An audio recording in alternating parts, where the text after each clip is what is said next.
Democratic Congressman Jim Himes of Connecticut is a member of the House Intelligence Committee. He's close to this debate. Joins us now. Thank you so much, Congressman Himes. So you have disagreed that the president already had authority, as he is claiming, to conduct this war without congressional authorization. Why is this AUMF important? Yeah, that's exactly right. I've been troubled like a lot of colleagues have been, and of course fundamentally this is a constitutional issue with the idea that presidents should be able to make war without the approval of Congress. And look, this is as clear as day in the United States Constitution, and we as a country I think have gotten away from what the Constitution would have us do. So yes, I am gratified to see that we have a request for an authorization, but even this is going to be a heck of a cage match here in the Congress. You've got all kinds of different views on it, but start with the fact that it's sort of interesting that the president did assert that he had the authority to do this under the old 01 AUMF and under his constitutional powers as the commander-in-chief. So one of the key questions is, what exactly are we doing here if the president still believes that he's got the authority under previous authorizations? That's a tough question. This proposal has a pretty broad grant of power in it, as we just mentioned. It includes any action against associated forces. It doesn't have a clear geographic limitation. Are you concerned about that?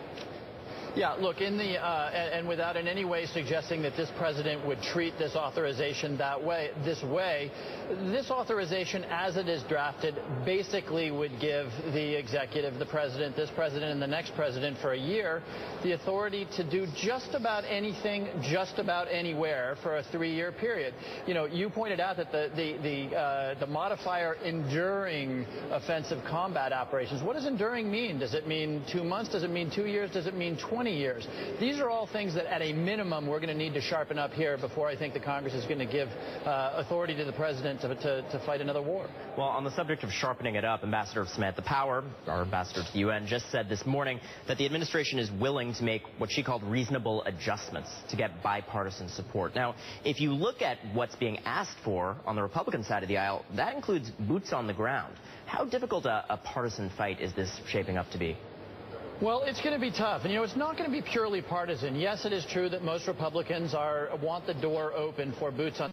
Look, I can only speak for myself, Ronan, and my constituents, which is that I will not be party to any approval that leaves the door open for yet another ground war in the Middle East. When you look at what we have achieved in Afghanistan, in Iraq, and, of course, in a more limited war in Libya, tribute to our armed services that they can remove a regime very, very quickly. The next day is usually catastrophic, and we, of course, expend lives and have bankrupted our treasury in pursuit of these ground wars. So on the flip side, of course, and this is really important, on the flip side, when it comes down to hunting down terrorists, and I sit on the Intelligence Committee, so I get daily reports of this activity, when it comes down to hunting down and taking out terrorists, we're pretty good. So I think a lot of us feel like we ought to keep doing that and give the authority to keep doing that, but by God, let's not get into another ground war in Asia. The White House has said that there is one more American being held hostage in the region. How tough does that make this debate? Well, anytime there's a hostage involved, it is always, from a human standpoint, a brutal calculation. And, of course, not just what we do, but, the principle that we don't negotiate with terrorists. I got to tell you, if it was your son or daughter that would be that hostage, it would be a lot harder to say that than it is for me to say that.